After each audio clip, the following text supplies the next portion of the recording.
Very nice. तो I hope सब लोगों ने रिवाइज कर लिया है, सब लोगों के नोट्स हो गए। Those of you are coming for the first time, please watch the previous class videos at least 3 times each, especially if you're joining in the middle of the course. Read NCERT books, class 6 to 12, continue reading Lakshmikant, read newspapers, The Hindu or Indian Express every day. There will be regular doubt sessions to address your queries.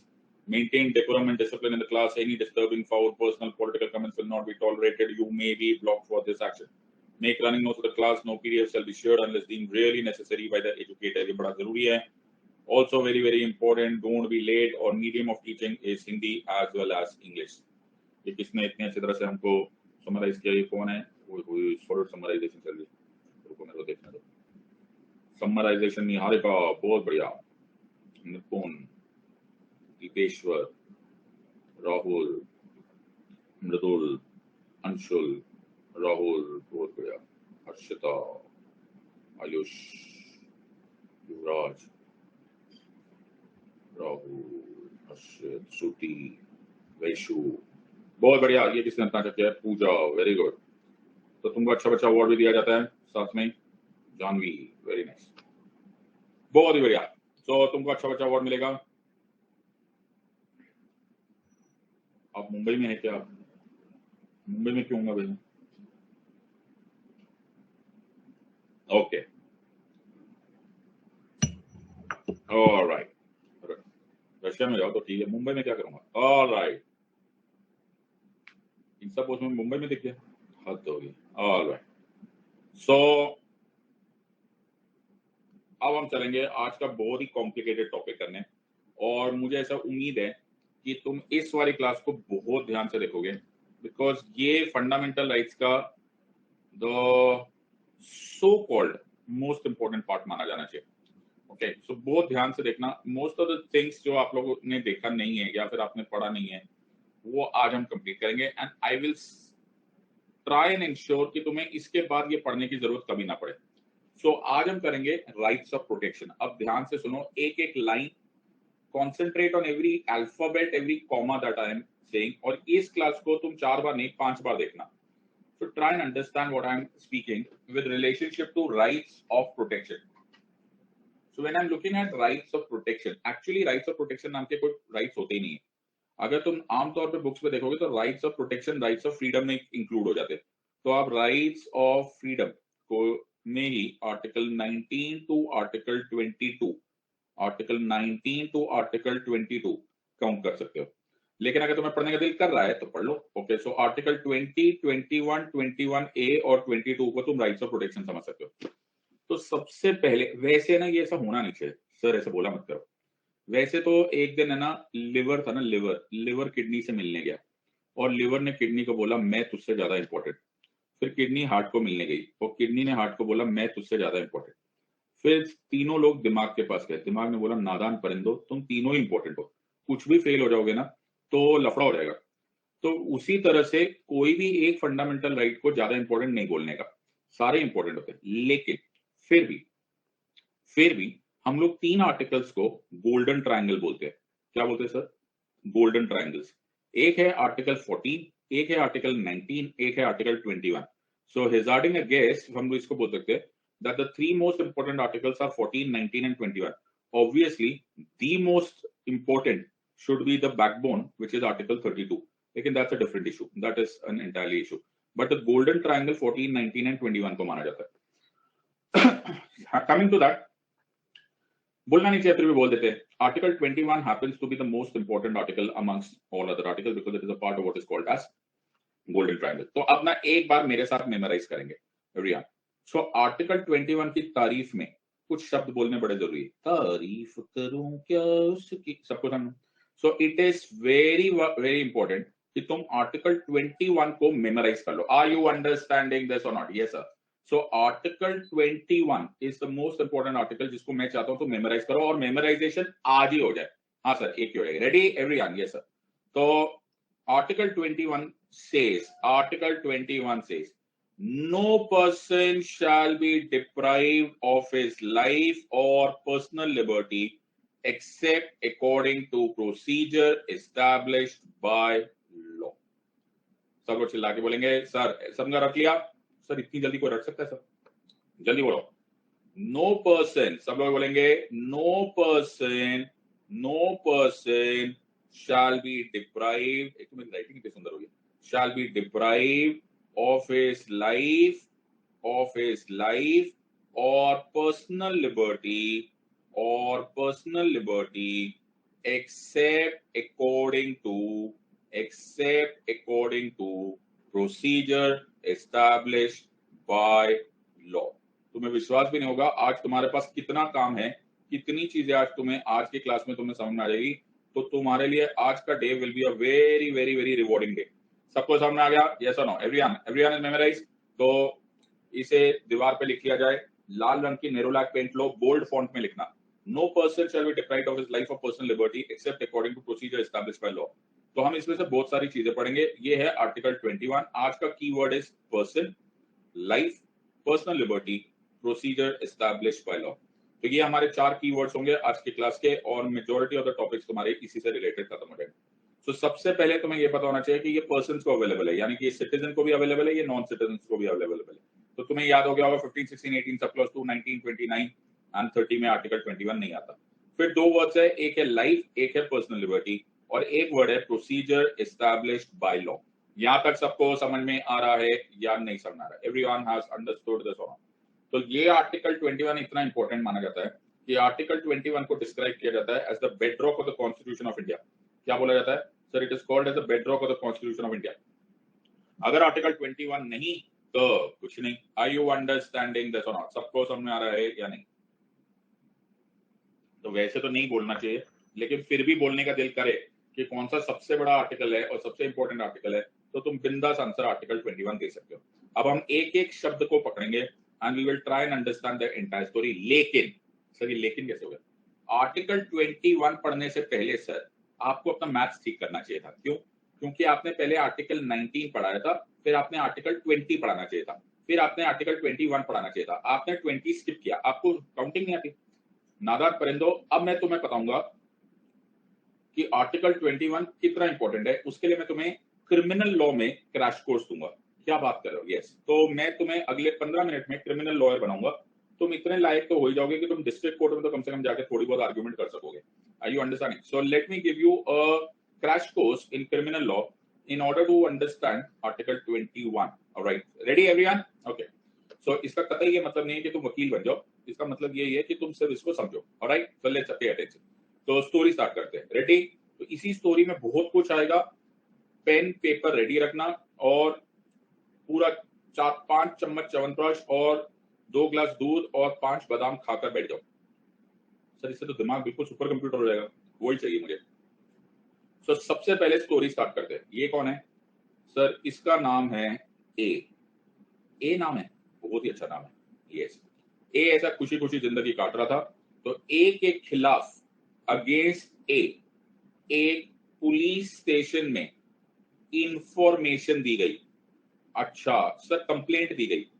हाँ, वैसे आम भाषा में complaint भी बोल सकते हैं, लेकिन टेक्निकली पुलिस को कंप्लेंट नहीं की जाती, टेक्निकली पुलिस को इंफॉर्मेशन दी जाती है। और नादान परिंदे होते हैं ना, जिनको लॉ वगैरह नहीं मालूम, तो वो उसको कंप्लेंट बोलते हैं। कंप्लेंट हमेशा मजिस्ट्रेट को की जाती है, लेकिन पुलिस को इंफॉर्मेशन दी जाती है। Okay, very good sir. Sir क्या इंफॉर्मेशन दी? इंफॉर्मेशन ये दी कि ए ने ना मर्डर कर दिया। ओ, ये तो बुरा हुआ। सो पुलिस बेचारी आराम से बैठी हुई थी, पुलिस को काम आ गया। पुलिस ने इस इंफॉर्मेशन को कन्वर्ट किया FIR में। ओके, ये सुना हुआ लग रहा है? हाँ सर, हमने देखा था, ये सीरियल भी आता है। First information report. Are you understanding this और नॉट? ओके, वैसे तो FIR भी नाम की कोई चीज होती नहीं है, but first information report police ने दर्ज की under section 154 of criminal procedure code. कौन सा code sir? Criminal procedure code. सबको समझ में आ रहा है या नहीं आ रहा है? यहां तक समझ में आ गया? ठीक है सर। क्या लिखा सर FIR में? FIR में लिखा कि ए ने मर्डर कर दिया। ओके, जैसे ही FIR दर्ज हो जाती है, पुलिस स्टार्ट करती है इन्वेस्टिगेशन। जो कुछ भी मैं बता रहा हूँ वो टेक्निकली भी करेक्ट है। ओके, याद रखना। तो तुम बड़े जुडिशरी के भी एग्जाम दे सकते हो। जो कुछ भी पुलिस FIR के बाद करती है उसको इन्वेस्टिगेशन बोलते हैं। समझ में आ रहा है कि नहीं? Very good. फिर क्या हुआ सर? इन्वेस्टिगेशन चल रही थी। पुलिस को ऐसा लगा इफ इफ पुलिस को ऐसा लगा कि there is a need for arrest, तो पुलिस मे अरेस्ट, ये क्या बोला sir, may arrest, shall arrest नहीं है, मे अरेस्ट। अच्छा, जरूरी नहीं होता अरेस्ट करना ना, जरूरी नहीं होता। इफ पुलिस को लगा कि there is a need for arrest, तो पुलिस अरेस्ट करेगी, वरना पुलिस नहीं अरेस्ट करेगी। यहां तक सबको समझ में आ गया या नहीं समझ में आ गया? स्टेप नंबर 1, एवरीवन, पुलिस को क्या मिला? इंफॉर्मेशन। पुलिस ने क्या कन्वर्ट किया? FIR. FIR under section 144 of criminal procedure code. फिर क्या स्टार्ट हुआ? इन्वेस्टिगेशन। इन्वेस्टिगेशन के बाद need for arrest. Need for arrest, may arrest. Are you understanding this और नॉट? सबको समझना है। फिर पुलिस ने क्या किया? पुलिस अपनी गाड़ी में गई, आजा मेरी गाड़ी में बैठ जाओ, आजा मेरी गाड़ी में बैठ जाओ, लॉन्ग ड्राइव जाएंगे, फुल स्पीड। क्या कर रहे हो सर? पुलिस गई ए के पास और बोला भाई, ए भाई, हमको नीड है तेरे को अरेस्ट करने की। ओके, तो पुलिस ए के पास गई अरेस्ट करने को। ए ने बोला why are you arresting me? Sir देखो सर, हिम्मत देखो बंदे की, हैं वाई पूछ रही है। पुलिस को वाई पूछ रही है। पुलिस आई है, ये वाई पूछ रहा है। वाई बेटा, ये हिम्मत की बात नहीं, ये हक की बात है। Under section 50 of criminal procedure code police को ये बताना जरूरी होता है व्हाई आर दे अरेस्टेड। इसको बोलते हैं ग्राउंड्स ऑफ अरेस्ट। क्या बोलते हैं इसको? Grounds of arrest. समझ में आ रहा है या नहीं? तो फुल पर्टिकुलर्स बताने पड़ेंगे कि काय को अरेस्ट करे। तो क्या बोलोगे सर? बोलेंगे तेरे खिलाफ एफआईआर हुआ है, तूने मर्डर किया है, ऐसा ऐसा, तेरे को अरेस्ट करके लेके जा रहे हैं। आपको समझ में आ रही है या नहीं आ रहा है? यहां तक सबको समझ में आ गया? अरे बाबा, समझ में आ रहा है या नहीं समझ में? यस। अब क्या होगा सर? तो ये section 50 of criminal procedure code settle हो गया। अब पुलिस इसको गाड़ी में बिठाएगी और बोलेगी आजा मेरी गाड़ी में बैठ जाओ, आजा मेरी गाड़ी में बैठ जाओ, लॉन्ग ड्राइव जाएंगे, फुल स्पीड जाएंगे, कहीं रुकेंगे ना हम। ओए होए, कहां जा रहे sir? Police station. Are you understanding this और नॉट? पुलिस स्टेशन पहुंचने पर कुछ और डूज एंड डोंट्स है जो पुलिस को फॉलो करनी पड़ेगी। अच्छा, क्या क्या डूज एंड डोंट्स है सर? डूज ये है कि पुलिस ए को बोलेगी भाई तेरा कोई नियर और डियर वन है क्या, कोई जान पहचान, कोई रिश्तेदार है क्या? उसको सूचना देनी पड़ेगी, हमें बताना पड़ेगा कि हमने तेरे को अरेस्ट किया है। Okay, so he will be informed of your arrest. Are you understanding?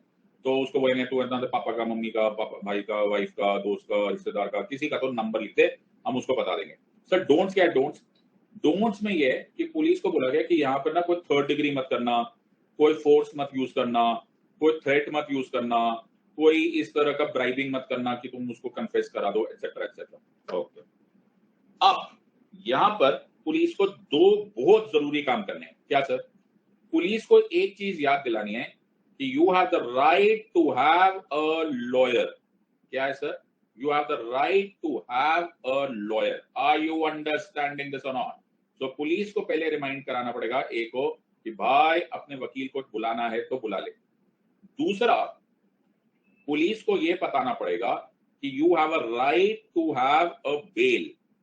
ये क्या है सर? बेल क्या है सर? बेल, बेल को हिंदी में जमानत बोलते हैं।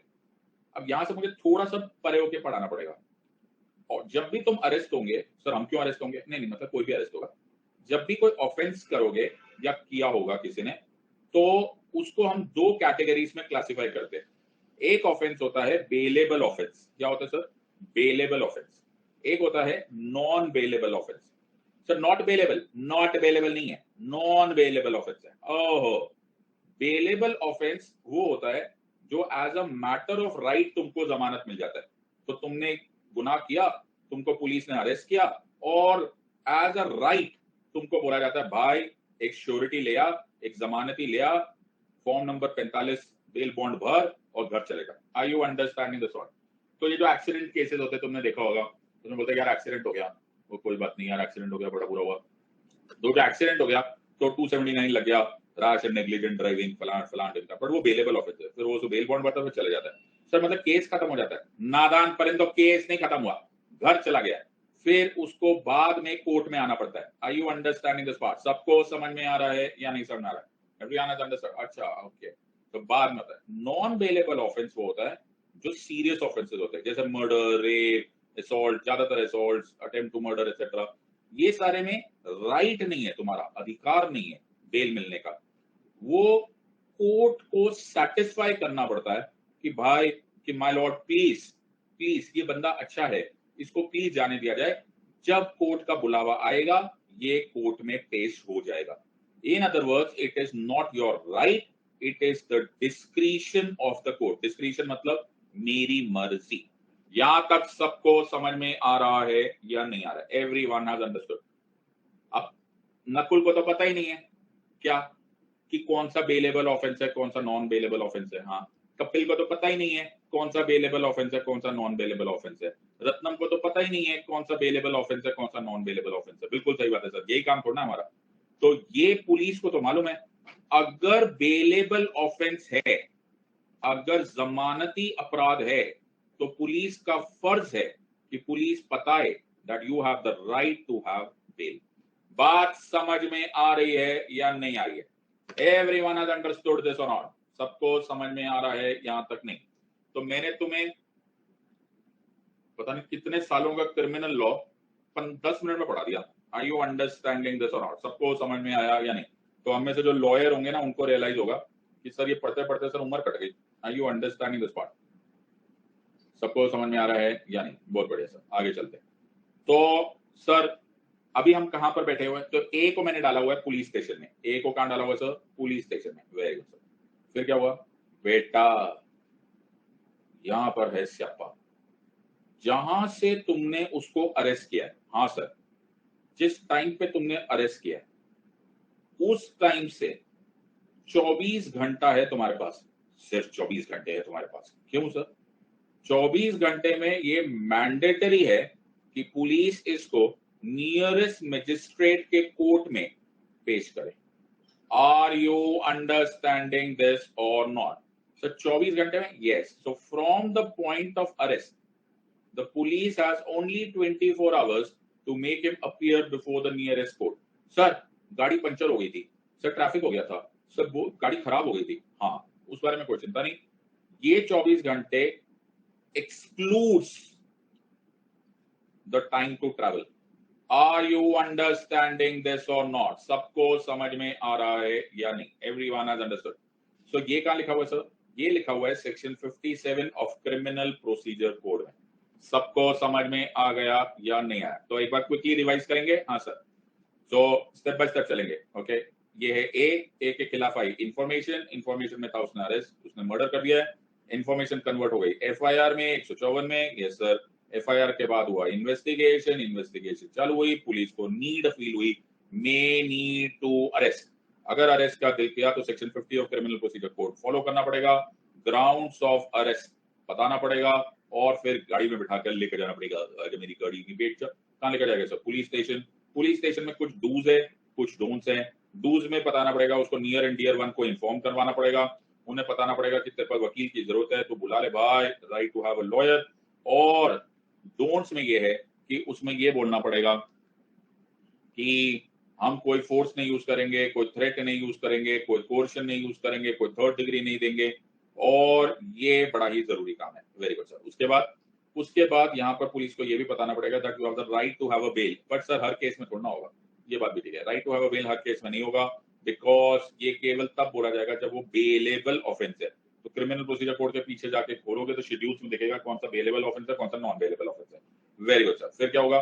फिर क्या हुआ? जहां से अरेस्ट किया है, यहां से अरेस्ट किया है, यस, से लेकर यहां से अरेस्ट किया। Just 1 second.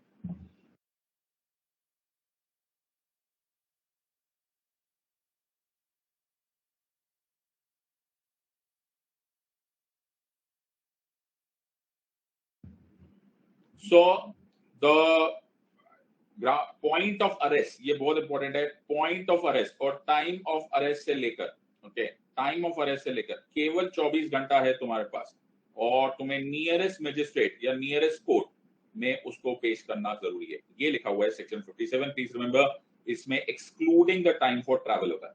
Are you understanding this और नॉट? सबको समझना। सर सर क्या हो गया मेरे बच्चे, क्या हो गया सर? आपने बोला था आर्टिकल 21 में कोई मेरी पर्सनल लिबर्टी नहीं लेकर जाएगा, आपने अरेस्ट करवा दिया। सर बेटा, मैंने ऐसा नहीं बोला था कि तुमको कोई अरेस्ट नहीं करेगा, मैंने ये नहीं बोला था कि तुम्हें कोई पर्सनल लिबर्टी नहीं लेकर जाएगा, मैंने बोला था कोई तुम्हारी पर्सनल लिबर्टी नहीं लेकर जाएगा except according to procedure established by law. Word क्या है? Except according to procedure established by law. क्या कहना चाह रहे हो sir? Except according to procedure established by law लिखा कुठे आहे? प्रोसीजर एस्टैब्लिश्ड बाय लॉ शुरू होता है यहां से यहां तक। आर यू अंडरस्टैंडिंग दिस और नॉट?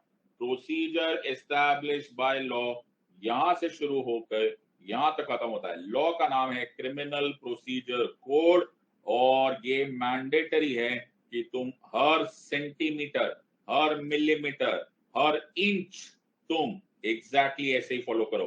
अगर तुमने ऐसे नहीं किया तो तुमने वायोलेट कर लिया है article 22, protection against arrest and detention in certain cases.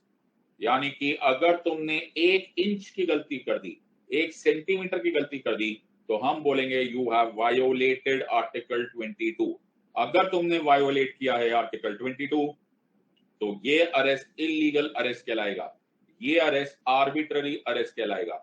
ये आर्बिट्ररी अरेस्ट वो अरेस्ट होता है जो प्रोसीजर एस्टैब्लिश बाय लॉ को फॉलो नहीं कर रहा, यानी कि ये एक तरह से आर्टिकल 21 को भी वायोलेट करेगा। बात समझ में आ रही है या नहीं? और तुम्हें पता भी नहीं चला, मैंने तुम्हें पूरा आर्टिकल 22 रटवा दिया। कैसी बातें कर रहे हो? No person who is arrested shall be detained in custody without being informed as soon as may be of the grounds of arrest, section 50 of criminal procedure code, nor shall he be denied the right to consult and be defended by a legal practitioner of his choice, right to have a lawyer. Every person who is arrested and detained in custody shall be produced before the nearest magistrate within a period of 24 hours, section 57 of such arrest, excluding the time necessary for the journey from the place of arrest to the court of the magistrate, and no such person shall be detained in custody beyond the said period without the authority of the magistrate. Voila! Pura Article 22 along with Criminal Procedure Code done. Are you understanding this or not? ऐसा पढ़ते हैं subject को, और लगा कितना time? 12 minute. Are you understanding this or not? सबको समझ में आया या नहीं? और उससे भी ज्यादा मैंने तुम्हें पढ़ा दिया। ऐसा पढ़ते हैं सब्जेक्ट को, समझ लो कि नहीं समझ लो।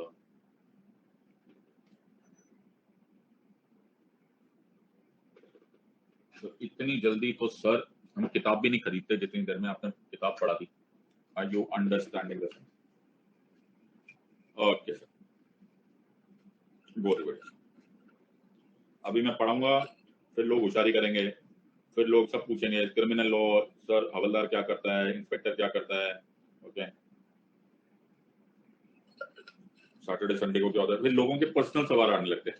तुम्हें आईपीएस ऑफिसर बनने की जेल जाना है? Okay okay. लोग अपने मन के ऐसे डर निकालने लगते हैं, सर अगर पुलिस हमको पकड़ के ले गई तो क्या करने वाले सर? वेरी, तो पढ़ाई कर लो बेटा। ऑलराइट, सो ये है आर्टिकल 22। तो तुम नोटिस कर रहे हो, क्या नोटिस कर रहे हो सर? कि एक तरह से आर्टिकल 22 आर्टिकल 21 को भी बचा रहा है। डू यू रियलाइज दिस और नॉट? हाँ सर, एक तरह से आर्टिकल 22 आर्टिकल 21 को भी बचा रहा है। आर यू अंडरस्टैंडिंग दिस और नॉट? सर देख लो, आर्टिकल 21 को संभालने के लिए होता है ना, एक बॉडीगार्ड इस तरफ, एक बॉडीगार्ड उस तरफ। ओके, तो जब मैं रशिया का प्रेसिडेंट बनूंगा ना, मैं 50 बॉडीगार्ड रखूंगा। जितने ज्यादा बॉडीगार्ड उतने ज्यादा इंपॉर्टेंट होता है। तो आर्टिकल 21 ऐसा है, और इसके बॉडीगार्ड्स देखो, एक आ रहा है 22 जो बचा के रख रहा है इसको, इस वाले पार्ट को। सबको समझ में आ रहा है कि नहीं?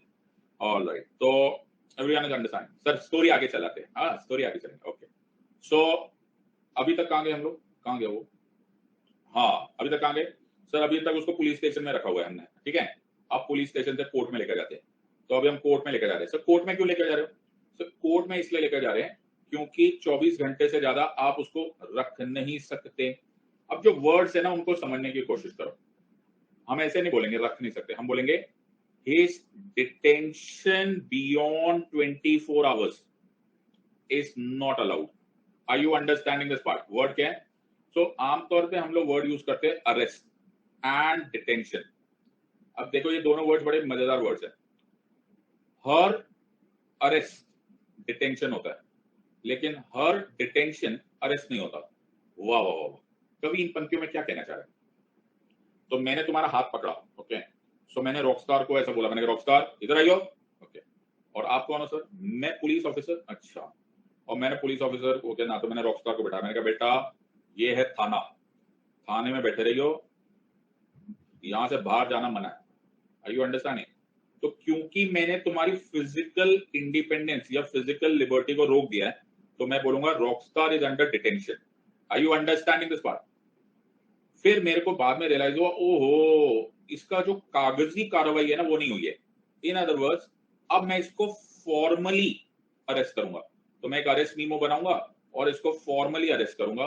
तो उस फॉर्मल अरेस्ट को और फॉर्मल डिटेंशन को अरेस्ट बोलते हैं। Are you understanding this part? So हर अरेस्ट में डिटेंशन होता है, हर डिटेंशन जरूरी नहीं है कि फॉर्मल हो। तो मैं इसे बिठा के भी रख दूं थाने में ना, तो भी उसको डिटेंशन बोलते हैं। Are you understanding this part? मतलब देखिए बेटा, हिलियो ना। ओके, समझ है ना? सारे को समझ में आ रहा है, नहीं आ रहा है? हाँ सर, ओहो, ऐसे बोलते हैं पुलिस प्यार से। समझ में आ रहा है कि नहीं? ओके, तो तुम आईपीएस ऑफिसर बनोगे ना, फिर ऐसे ही बोलोगे तुम। सर हम ऐसा क्यों बोलेंगे? ओके, हम तो अच्छे बच्चे बनेंगे। Alright, okay. तो पुलिस बेचारी बड़ी मेहनत करती है। ओके, सबको समझ आ गया? सो हम क्या बोलेंगे? Beyond 24 hours detention is not allowed. Are you understand? फिर हम कोर्ट में जाएंगे। मैं तुम्हें कोर्ट में दिखाऊंगा। कोर्ट में देखोगे? कोर्ट में, हाँ sir. So cut to camera, camera going to court. So court में इधर बैठे होते हैं मजिस्ट्रेट साहब, ओके, और इस साइड पर खड़े होते हैं, एक साइड पर खड़े होंगे पुलिस, ओके, और उनका वकील। उनका वकील कहलाता है पब्लिक प्रोसिक्यूटर। सुना तुमने? पिक्चर देखी तुमने? हाँ सर। पीपी साहब, हाँ सर। ओह, ये वो है पब्लिक प्रोसिक्यूटर। और ये बाजू में खड़ा होगा अक्यूज। सर इसका नाम हो गया अक्यूज। हाँ, अब जब इसके ऊपर एफआईआर होगी तो ए का नाम हो गया अक्यूज। Are you understanding? आरोपी। और अक्यूज के साथ खड़ा होगा उसका डिफेंस लॉयर, जैसे मैं, ओके। तो मैं अक्यूज को बोलूंगा, भाई मैं तेरे को बचाऊंगा, तू सिर्फ मेरे अकाउंट में फीस डाल दे। अच्छा, तू फीस डालेगा, मैं तेरे को बचाए जाऊंगा। और सबको समझ में आया कि नहीं? Okay sir, alright. तो अब ध्यान से सुनना, अगर तुम्हें ये समझ में आ गया तो तुम्हें बहुत इंपॉर्टेंट बात समझ में आ गई। Everyone ready? So let's try and understand the bigger headache. अब हुआ क्या sir? So accused is under detention. इसको एक लैंग्वेज में और भी बोल सकते हैं, that accused is in the custody of the police. Are you understanding? Under detention या इज इन द कस्टडी, करीब करीब एक ही बात है, मेरी कस्टडी में। Are you understanding? एवरीवन, तो मैं संभाल के रख रहा हूँ मेरे हाथ में। तो ध्यान से देखो, तो मैंने ए को ऐसे पकड़ के रखा हुआ है। सर ऐसे हाथ से पकड़ा हुआ? अरे यार फिगरेटिवली यार, समझा करो। तो मैंने उसको पकड़ के रखा हुआ, तुम मेरी कस्टडी में हो। Are you understanding this part? ठीक है सर। अब ध्यान से सुनना, ये कस्टडी कितने टाइम चल सकती है? सर 24 घंटे। 24 घंटे से ज्यादा नहीं हो सकती, उसके बाद कोर्ट में जाना पड़ेगा। ओके, ये कहां लिखा हुआ है? Section 57 of the criminal procedure code. अब ध्यान से सुनो, अब थोड़ा सा दिमाग लगाओ, ठीक है, रटना मत। Okay, try and understand this. तो पुलिस ने इस बंदे को अरेस्ट क्यों किया? सर पुलिस ने इस बंदे को इसलिए अरेस्ट किया because police thought there is a need to arrest him. पल्ले पड़ा या नहीं आया? याद है पुरानी कहानी है सर? अरे बाबा याद है कि नहीं? हाँ सर। यहाँ पे क्या था? May, if there was a need to arrest. सबको समझ में आ रहा है? यहाँ पे देखो, दिख रहा है? हाँ सर, नीड फॉर अरेस्ट। पल्ले पड़ रहा है या नहीं? ये सर। तो सर आप लोग इसे कमाल करते हो। क्या मतलब नीड फॉर अरेस्ट? मतलब क्योंकि उनको इन्वेस्टिगेशन के लिए ऐसा लगा कि इसको अरेस्ट करने की जरूरत है। बिल्कुल सही बात है सर। अब इन्वेस्टिगेशन करना आसान थोड़ा ना होता सर। मर्डर हुआ है, मर्डर वेपन लाओ, वकील गवाह जमा करो, पंचनामे करो, पता नहीं कितने कितने यहाँ पर लेकर जाओ, नक्शा बनाओ, जो दुनिया भर के स्यापे है सर। हद हो गई है। और 24 घंटा दे दिया। Now you have to understand कि हो सकता है, ऐसा माना जा सकता है कि 24 घंटे is not enough time of custody. Do you realise this? हाँ सर, ऐसा हो सकता है कि सर 24 घंटे में काम होगा नहीं सर, ज्यादा टाइम दो, हमें तहकीकात ज्यादा चाहिए। तो पुलिस मजिस्ट्रेट के सामने जाके क्या बोलेगी? तो ये टीम क्या कहलाएगी? ये टीम कहलाएगी प्रोसिक्यूशन। क्या कहलाएगी सर? प्रोसिक्यूशन। और ये टीम क्या कहलाएगी? ये टीम कहलाएगी डिफेंस। सबको समझ में आ रहा है या नहीं? Everyone is understand? तो अब ध्यान से सुनना, इतना कुछ है नहीं, लेकिन लोगों को, इवन लॉयर्स को ये समझते समझते थोड़ा समय लग जाता है, लेकिन it's a very simple thing what is happening. Prosecution क्या बोल रही है? प्रोसिक्यूशन बोलेगी, माय लॉर्ड प्लीज इसकी कस्टडी बढ़ा दो ताकि हमको और टाइम मिले फॉर इन्वेस्टिगेशन। यस और no? Are you understanding this? सबको समझ में आ रहा है या नहीं? बिल्कुल सही बात है। और डिफेंस लॉयर क्या बोलेगा? डिफेंस लॉयर बोलेगा, माय लॉर्ड कमाल करती है प्रोसिक्यूशन, हमें नहीं लगता that there is any need for further custodial interrogation। कृपा करके इसको भरोसे पर जमानत दे दीजिए। बेल दे दीजिए, इसको घर जाने दो, घर पे लोग इसका इंतजार कर रहे हैं। Are you understanding? And we will satisfy you that आप जो कंडीशन रखोगे हम मानेंगे, और जब आप इन्वेस्टिगेशन के लिए बुलाओगे हम घर से आएंगे, पक्का आएंगे, हमें जेल में डालने की जरूरत नहीं है। आर यू अंडरस्टैंडिंग दिस और नॉट? सो दोनों साइड से सिर्फ एक ही बात की कहानी है। इधर से बोला जा रहा है कस्टडी बढ़ाओ, इधर से बोला जा रहा है कोई जरूरत नहीं है। इधर बोल रहे हैं बेल मत दो, इधर बोल रहे हैं बेल दो। आर यू अंडरस्टैंडिंग दिस और नॉट? सबको तो ये जो जितनी तुमने कहानियां देखी है, फलां फलां को बेल नहीं हुई है, फलां को बेल हुई है, फलां को बेल हुई है, वो यही बहस चल रही होती है कि बेल दिया जा सकता है या नहीं दिया जा सकता। अगर बेल दे दी तो कस्टडी खत्म, कस्टडी दे दी तो बेल नहीं है। आर यू अंडरस्टैंडिंग दिस और नॉट? सबको समझ में आ रहा है या नहीं समझ में आ रहा?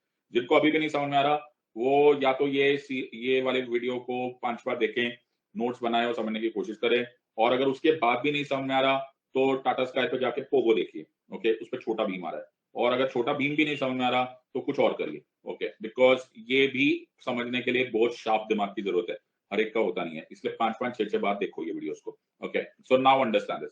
अब दो चॉइसेस है। दूसरी पहली चॉइस ये है कि मैजिस्ट्रेट मान जाए पब्लिक प्रोसिक्यूटर की बात, ओए होए बेल नहीं मिली, कस्टडी मिल गई। अब ध्यान से सुनना, अब हम क्या बोलेंगे, सुनो लैंग्वेज, सुनो लैंग्वेज, सारा खेल वर्ड्स का है, ओके। मैजिस्ट्रेट हैज रिमांडेड, क्या वर्ड यूज करते हैं, हैज रिमांडेड, रिमांडेड मतलब दे दिया, दे दिया, remanded the accused to further custody. Are you understanding this और नॉट? सबको समझ में आ रहा है या नहीं समझ में आ रहा है? एवरीवन हैज अंडरस्टूड दिस और not? Very good sir. Remanded मतलब उठाकर दे दिया, भाई या तू संभाल। किसको संभालने को बोलेंगे? संभालने को बोल सकते हैं दो में से एक को, या तो वो दे सकते हैं custody back to the police, sir police से तो लेकर आई थी, बोले पुलिस तू वापस ले जा इसको, और पुलिस इसको लेकर जाएगी दोबारा, तो वो दे सकते हैं custody back to the police, sir police से तो लेकर आई थी, बोले पुलिस तू वापस ले जा इसको, और पुलिस इसको लेकर जाएगी दोबारा पुलिस स्टेशन के लॉकअप में। अच्छा, are you understanding this part? Police की इस कस्टडी को पुलिस कस्टडी या फिर पीसी बोला जाता है। तुमने कई बार न्यूज में सुना होगा फला फला को 4 दिन की पुलिस कस्टडी में डाल दिया गया। आर यू अंडरस्टैंडिंग दिस और नॉट? सबको समझ में आ रहा है या नहीं? या फिर और उसको भेजा जा सकता है सीधा जेल में, प्रिजन में, तिहाड़ जेल में, आर्थर रोड प्रिजन में, उसको बोलते हैं जुडिशियल कस्टडी। क्या बोलते हैं सर? जुडिशियल कस्टडी, न्यायिक हिरासत। हाँ ये सुनने में आता है, इसको प्यार से जेसी बोलते हैं। Are you understanding this part? सबको समझ में आ रहा है या नहीं? और सर ये कस्टडी में चला गया मतलब बेल नहीं मिली। What is important here is कि ये फर्दर कस्टडी सिर्फ सेक्शन 167 क्रिमिनल प्रोसीजर कोड में हो सकती है, और किसी हाल में भी ये कस्टडी एक टाइम पर 15 दिन से ज्यादा नहीं हो सकती। हर 15 दिन बाद ये रिकंसिडर करेंगे कि ये कस्टडी बढ़ाई जाए कि बेल दी जाए। आर यू अंडरस्टैंडिंग दिस और नॉट? सबको समझ में आ रहा है या नहीं? एवरीवन हैज अंडरस्टूड दिस और नॉट? पल्ले पड़ा या नहीं पल्ले? एवरीवन हैज अंडरस्टूड दिस और नॉट? तो अगर तुम इस लैंग्वेज को पकड़ोगे तो यहां पर तुम्हें दिख जाएगा। तो ये लाइन समझते समझते हमें चक्कर आ गई। क्यों लिखा है? यहां लिखा है within a period of 24 hours of such arrest, excluding the time necessary for the journey from the place of arrest to the court of the magistrate, and no such person shall be detained in custody beyond the said periods without the authority of the magistrate। यानी कि 24 घंटे से ज्यादा अगर custody बढ़ाना है तो तुम्हें सेक्शन 167 क्रिमिनल प्रोसीजर कोड की जरूरत है। आर यू अंडरस्टैंडिंग दिस और नॉट? सबको समझ में आ रहा है या नहीं? Everyone has understood? Everyone has understood this part? बहुत ही बढ़िया सर। तो हम चलेंगे आगे। ऑलराइट, तो तुम्हारे अंदर जो मन के विचार उठ रहे हैं ना, उनको सप्रेस कर दो, क्योंकि वो जुडिशरी में चले जाओगे, कानून की दुनिया में चले जाओगे। तो कोशिश करो आईएएस पास बन जाओ। सर हमसे नहीं हो रहा, फिर तुम वकील बन जाओ, तो फिर तुम डिस्ट्रिक्ट कोर्ट चले जाओ। Okay, alright sir. तो अगर पढ़ने लिखने वाला तो ये काफी हो जाएगा। ओके, बेफालतू का पंजाब केसरी के क्वेश्चंस मुझसे मत पूछा कर। Okay, so now the next question यहां पर आता है। अब सर हो गया सर, एक साइड पे हो गया बेल का फंडा, एक हो गया कस्टडी का फंडा। यस सर, अब आगे चलेंगे। अब क्या हो गया सर? सर बेल नहीं दी सर, या बेल दे दी, कोई फर्क नहीं पड़ता।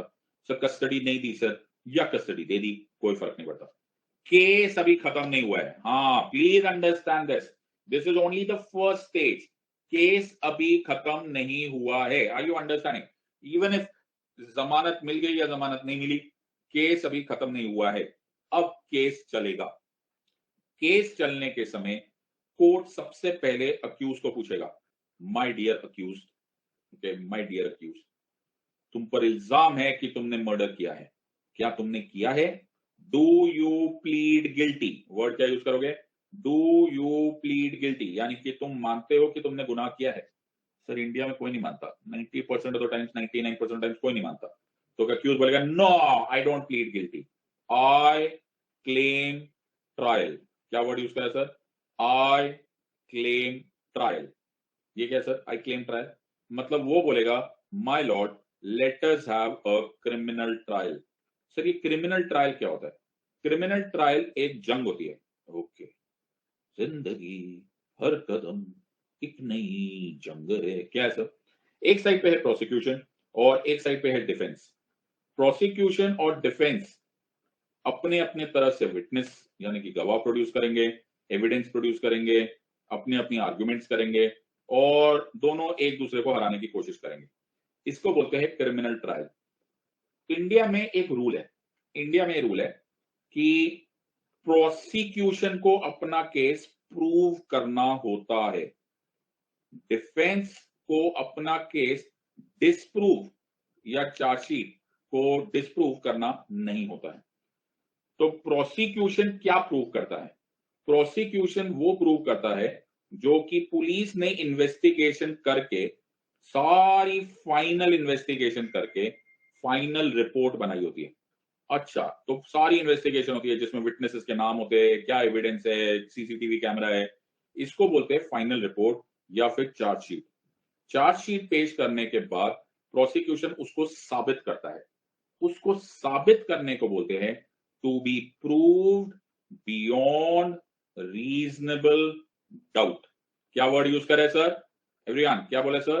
To be proved beyond reasonable doubt. Are you understanding? So prosecution का काम होता है to prove the case beyond reasonable doubt. और डिफेंस का क्या काम होता है? डिफेंस का काम होता है डाउट क्रिएट करना। Are you understanding? डिफेंस सिर्फ डाउट क्रिएट करने का काम करता है। Are you understanding this part? Defence बोलेगा ये देखो माय लॉर्ड गलती हो गई इनसे। सो प्रोसिक्यूशन को पूरा पहाड़ चढ़ना होता है और डिफेंस को उसको सिर्फ एक अड़ंगी देकर गिराना होता है। Are you understanding this part? और वो भी एक बहुत बड़ा आर्ट होता है। तो इंडिया का पहला मैक्सिम, मैक्सिम मतलब formula, you are innocent unless and until, innocent until and unless you have been proved beyond reasonable doubt. You have been proved guilty beyond reasonable doubt. You are presumed, ये तुम्हारा maxim है कि तुम innocent हो जब तक तुम्हारा guilt has been proved beyond reasonable doubt. Are you understanding? तो हम उल्टा चलते हैं। Are you understanding? तो हम इल्जाम लगा देते हैं लेकिन हम ये अज्यूम करके चलते हैं, हम ये मैक्सिम है, हमारा ये फॉर्मूला है that you are innocent until unless you are proved guilty beyond reasonable doubt। तो जो मैं तुम्हें पढ़ा रहा हूं ना बेटा, इससे तुम एग्जाम पास नहीं करोगे, इससे तुम एग्जाम टॉप करोगे। तो बहुत दिमाग के साथ यहाँ पर बैठ के पढ़ो, बिलो एवरेज मेहनत करोगे, ये सब्जेक्ट कभी समझ में आएगा नहीं तुमको। ओके, मैं लिख के देता हूं स्टैम्प पेपर पर, ये हिंदुस्तान की तारीख में कोई टीचर ने पॉलिटी में नहीं पढ़ा है। ओके, और जिसने ये पढ़ा दिया उसको मेरे सामने खड़ा करो, मैं उसको चॉकलेट खिलाऊंगा। बिकॉज ये पढ़ाना और पढ़ाना के लिए समय लगता है और एफर्ट लगता है और उससे सबसे ज्यादा टाइम नॉलेज लगता है। तो अगर तुम लोग उस लेवल पे नहीं हो तो मेहनत करो और बढ़ने की कोशिश करो, ठीक है? तो अगर ऐसे ही कमजोर प्रिपरेशन करोगे पक्का फेल हो जाओगे। You have to write everything. The maxim here is that you are innocent unless and until you are proved guilty beyond reasonable doubt. मैं सजेस्ट करूंगा कि आज का पूरा दिन इसी वीडियो को लूप पे बार बार 10 बार देखो, तो जाके शायद तुम्हें कुछ समझ में आएगा, वरना तुम्हारे दिमाग में कुछ जाएगा नहीं। You understanding this part? So और अगर तुम्हें ये नहीं समझ में आ रहा तो मैं बड़ा फ्रैंकली सजेस्ट करूंगा तुम लक्ष्मीकांत जितना पढ़ रहे हो उतना ही पढ़ लो, उससे ज्यादा तुम्हारी उड़ान है नहीं, इसका मतलब है। Okay, are you understanding? So ये पढ़ना है, तो अगर तुम्हारा टॉप करने का इरादा है तो करना, नहीं करने का इरादा है तो लक्ष्मीकांत पढ़ लो, वो काफी हो जाएगा तुम्हारा, उससे ज्यादा की उड़ान है नहीं फिर। Okay, everyone can not top this exam, that is also very important. Okay, so अपने आप को पहचान लो कि do you have the efforts to, और do you have the capacity to top this exam, because this is topper material. Are you understanding this और not? सबको समझ में आ रहा है या नहीं आ रहा है? So this is absolutely very straightforward. This is absolute topper material.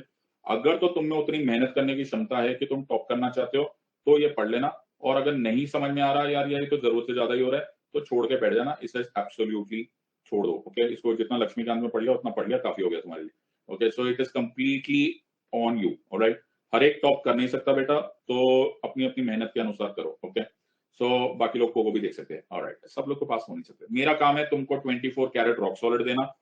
मेरा बिल्कुल ये काम नहीं है कि मैं जीरो से लेकर हीरो बना दूं तुमको। ओके, उसके लिए तुम्हें खुद मेहनत करनी पड़ेगी। You will have to work hard. मेरा काम है तुमको बेस्ट ऑफ द बेस्ट चीजें देना, उसको एज सिंप्लीफाइड करना एज पॉसिबल। 20-25 साल की वकालत के बाद इतना क्रिमिनल लॉ लोगों को मालूम आता है। अब तुम्हें उतना समझ में आने के लिए तुम्हारे पास उतनी मेहनत करने की एबिलिटी होनी चाहिए, और अगर कर सकते हो तो ठीक है, वरना ये जो थिंकिंग वाले कैप्स डाले जा रहे हैं वो ऐसा थिंकिंग ही करते रहेंगे जिंदगी भर। ओके, तो वो फिर उनको फिर लास्ट में ये भी सोचता रहना पड़ेगा कि गोभी आलू कितनी महंगी होगी, पता नहीं आए गोभी का की आलू का। तो ऐसे भी लोग होते हैं, तो I don't care much about all these things, तो be careful on this one. So sir, यहाँ पर छोटी छोटी बातें आ रही है। क्या बातें आ रही है? सो ये क्रिमिनल ट्रायल चालू हो गया, दोनों साइड से सर अटैक हो रहा है, ओए होए, इधर से भी एविडेंस, उधर से भी एविडेंस, प्रोसिक्यूशन भी एविडेंस, डिफेंस भी एविडेंस, दोनों साइड से एविडेंस एविडेंस, ओए होए ओए होए। और फिर एक दिन तारीख पे तारीख तारीख पे तारीख तारीख पे तारीख होकर एक दिन फाइनली वो दिन आएगा जब कोर्ट बोलेगा फैसले का दिन आ गया। ओके, और जो फैसले का दिन आएगा तो कोर्ट डिसाइड करेगा और देगा what is called as its judgment. ओहो, जजमेंट आ गई तो कोर्ट बोलेगा in the light of facts and circumstances and the evidence presented before this court, the court has concluded that, अब दो में से एक, A is guilty और A is not guilty. Yes or no? बिल्कुल सही बात है सर। तो दो में से एक आएगा, या तो A guilty, आरोप सिद्ध हुआ, या फिर आरोप नहीं सिद्ध हुआ।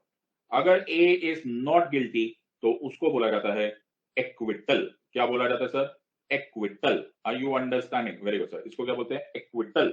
एक्विटल मतलब जा बेटा जा, घर चले जा, जी ले अपनी जिंदगी। दूसरा होता है कि कोर्ट फाइंड्स ए गिल्टी, फिर कोर्ट उसको पनिश करेगा। ओहो, पनिशमेंट को बोलते हैं कन्विक्शन। क्या बोलते हैं सर? कन्विक्शन। कन्विक्शन कुछ भी हो सकती है, हो सकता है तुम्हें सिर्फ फाइन हो सकता है तुम्हें जेल प्लस फाइन हो सकता है तुमको डेथ इंप्रिजनमेंट और फांसी पे लटका दो, जो मर्जी कर सकते हैं। सर सर क्या हुआ यार, क्यों दुखी हो गए? सर आपने बोला था no person shall be deprived of his life और पर्सनल लिबर्टी, आप तो फांसी पे चढ़ा रहे हो या जेल में डाल रहे हो। मैंने बेटा यहाँ फुल स्टॉप डाला था क्या? नहीं, मैंने बोला था except according to procedure established by law. और आठ यहां से लेकर यहां तक is completely procedure established by law. तो तुम्हें जेल भेजा नहीं जा सकता, तुमको फांसी पे लटकाया नहीं जा सकता till you follow inch by inch, centimetre bye centimetre procedure established by law. और अगर तुमने 1 सेंटीमीटर की गलती करी, कितने की सर? 1 सेंटीमीटर की गलती करी तो तुमने वायोलेट कर दिया article 20, protection in respect of conviction for offences. बात समझ में आई या नहीं आई? यानी कि सर आर्टिकल 21 के दो बॉडीगार्ड्स, एक है आर्टिकल 22 जो अरेस्ट से डील कर रहा है, एक है आर्टिकल 20 जो कन्विक्शन से डील कर रहा है। Sir are you understanding? ऐसा पढ़ते हैं polity. Are you understanding this और नॉट? पल्ले पड़ा, इसको बोलते हैं टॉपर मटेरियल। पल्ले पड़ा या नहीं पल्ले पड़ा? सबको समझ में आ रहा है या नहीं?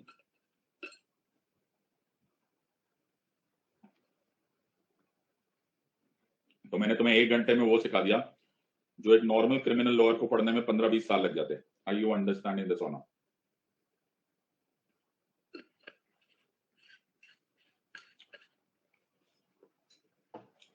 सही बात है, ये एक्चुअली जुडिशरी वालों को भी नहीं आता ये। ओके, अगर तुमने इतना भी दे दिया ना तो तुम जुडिशरी के भी एग्जाम क्रैक कर जाओगे। ओके, लेकिन अभी मैं और तुम्हें टॉप कराऊंगा सर। और कितना टॉप कराओगे सर? मैं तुम्हें माउंट एवरेस्ट के ऊपर लेकर जाऊंगा और ऊपर हम लोग खेलेंगे रिंगा रिंगा रोजेस। हद हो गई मतलब सर, माउंट एवरेस्ट के ऊपर रिंगा रिंगा रोजेस खेलेंगे सर? अच्छा सर, हद ही होगी सर। ओके, तो अब मैं जो तुम्हें बताऊंगा, ओके, वो बिल्कुल माउंट एवरेस्ट के ऊपर रिंगा रिंगा रोजेस खेलने वाली बात हो जाएगी। ओके सर, ऑलराइट, अब समझो। सो अब कुछ रूल्स है, ओके, जो कि एक्चुअली तुम्हें एग्जाम में आ सकते हैं। ओके, और ये रूल्स जो क्रिमिनल लॉ के हैं उसमें से पहला मैं तुम्हें बता चुका हूं। क्या sir? Everyone is innocent unless and until proven guilty. Everyone is innocent unless proven guilty. Sir, ये proven guilty beyond reasonable doubt है। I you understand? Reasonable doubt है, ये रटना बड़ा जरूरी है। क्रिमिनल लॉ की फाउंडेशन लाइन ये है कि भैया जो काम करेगा पुलिस करेगी, प्रोसिक्यूशन करेगा।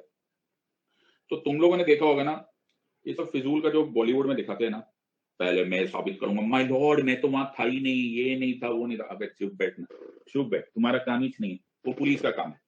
इन other words, it is a duty of the prosecution, the onus is on the prosecution. क्या वर्ड यूज करते हैं? Onus is on the prosecution to prove its case. Are you understanding this part? To prove its case. तुम चुप रहो, are you understanding this part? तो sir वो फिर वो हीरो तो क्या क्या बोलता है कोर्ट में, नादान परिंदा है, आईक्यू कम है उसका।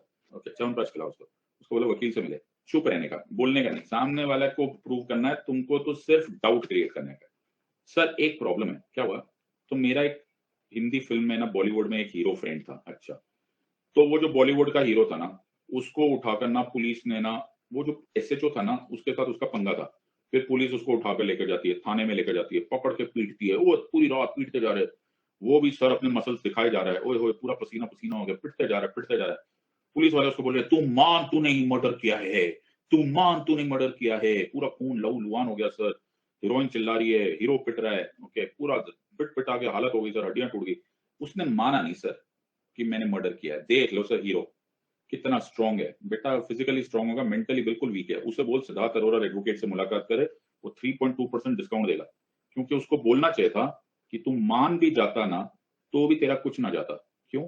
Because because no person can be compelled, word क्या है? No person can be compelled to be a witness against himself, to be a witness against himself. मतलब सर, मतलब तुम पुलिस के सामने बोल भी दो, हाँ भैया मैंने पीटा था, बस मैंने मर्डर किया था, और इसका ही नहीं किया था, 4-5 मर्डर पहले वाले भी मैंने ही किए थे, जो आगे आने वाले 6-7 मर्डर होने वाले ना, वो भी मैं ही करूंगा। क्या बात कर रहे हो सर? हाँ मैंने किए थे बस। अच्छा, जॉन एफ कैनेडी को भी मैंने ही मारा था, बस खुश हो गया, अब मुझे छोड़ दे यार, उतार मेरे को यहाँ से। तो पुलिस वाला खुश होगा, लेकिन प्रॉब्लम ये है कि ये जो तुमने पुलिस के आगे एडमिट किया है, ये जब तक तुम कोर्ट में रिपीट नहीं करोगे, कोर्ट में रिपीट नहीं करोगे, ये एविडेंस नहीं माना जाता। ओह, तो ये फिजूल में पिटा सर इतना? बिल्कुल, ये आर्टिकल 20 सब क्लॉज 3 का एक इंपॉर्टेंट पार्ट है। No person accused of any offence shall be compelled to be a witness against himself. इनको बोलो अन अकेडमी ज्वाइन करे, सेट लाइव कोड यूज करके, सबको ऐ में पिट गया पूरी रात। ओहो, are you understanding this part? सबको समझ सर, बहुत पिटा सर, बहुत पिटा। क्लास अटेंड कर लेता। ओके, उल्टा लड़का के मारे जा रहा है उसको। सबको समझ में आ रहा है कि नहीं? Everyone has understood this part. So ये बड़ा बुरा हुआ सर उसके साथ, नेवर माइंड। तो उसने क्या पढ़ा सर? इसको बोलते हैं आर्टिकल 20 सब क्लॉज 3। इसको क्या बोलते हैं सर? इसको बोलते हैं protection, protection from self incrimination. क्या बोलते हैं इसको? Protection from self incrimination. तो तुम पुलिस के सामने कुछ भी बोलो, उसको कोई कोई भी वैल्यू नहीं है जब तक कि तुम कोर्ट में उसको रिपीट नहीं करते। यही चीज सर अमेरिका में भी होती है। मेरा एक हॉलीवुड का भी फ्रेंड है, रॉकी उसका नाम, नहीं रॉकी नहीं था उसका नाम, था Rambo, John Rambo. John Rambo को भी बहुत पीटा सर, बहुत पीटा, नालायक है, उसका भी आईक्यू कम है। मतलब अमेरिका में एक केस हुआ था, which was a very famous case, जिसे बोलते हैं मिरांडा वर्सेस एरिजोना।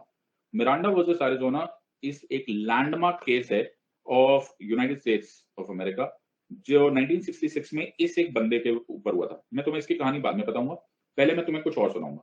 सो मिरांडा वर्सेस एरिजोना के बाद एक इंपॉर्टेंट बात है, तुम कभी हॉलीवुड की मूवी देखोगे ना, तो तुम उसमें देखो, इंडिया में ऐसे दिखाते नहीं ढंग से, बट हॉलीवुड में जब पुलिस हीरो को पकड़ती है ना, तो वो पुलिस एक पूरा डायलॉग मारती है। सर हमारे यहाँ पे डायलॉग वाले नहीं पड़ते, डंडा पड़ता है सीधा। नहीं बेटा, वहां पे डायलॉग पहले बोलते हैं। वो बोलते हैं, you have the right to remain silent, anything you say can and will be used against you in a court of law. You have the right to an attorney. If you cannot afford an attorney, one will be provided for you. Attorney मतलब lawyer होता है. Do you understand the rights I have just read to you? With these rights in mind, do you wish to speak to me? In other words, वो तुमको वही बता रहे हैं जो हमने अभी अभी आर्टिकल 20 सब क्लॉज 3 में बोला। क्या बोला?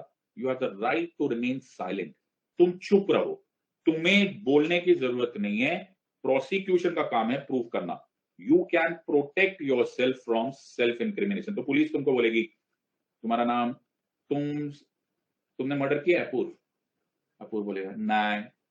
अच्छा, तुम घर के बाहर तो दिखे थे, तुम बाहर खड़े थे, बोल ना, अरे बोल ना, अरे। फिर अपूर्व बुलाए, बोला इधर आइयो, बोल ना, अरे बोल ना, अरे। फिर अपूर्व बुलाए, बोला इधर आइयो, I have the right to remain silent. Are you understanding this और नॉट? सो कोई तुम्हें मजबूर नहीं कर सकता, okay, to say anything. In fact कोई भी तुम्हें मजबूर ये भी नहीं कर सकता कि तुम सच बोलो। सर वो कसम खाई जाती है। कसम? कौन सी हम कसम खाएंगे? हम जो कहेंगे सच कहेंगे, सच के सिवा कुछ नहीं कहेंगे। नादान परिंदो, वो गवाह कसम खाते हैं, अक्यूज कभी कसम नहीं खाता। अक्यूज का काम होता है अपने आप को बचाना। He has the protection from self incrimination. So Bollywood में तो अक्यूज भी कसम खा लेता है, फिटे मुंह, हे भगवान। ओके, सो अक्यूज का तो काम होता है अपने आप को बचाना, वो पक्का झूठ बोल सकता है। सो तुम कैमरा पे दिख रहे हो, बोले कि यार तू ही तो खड़ा है, बोले से मैं थोड़ा हूँ। हाँ अच्छा, सबको समझ में आ रहा है कि नहीं? Everyone has understood. So that is your constitutional right.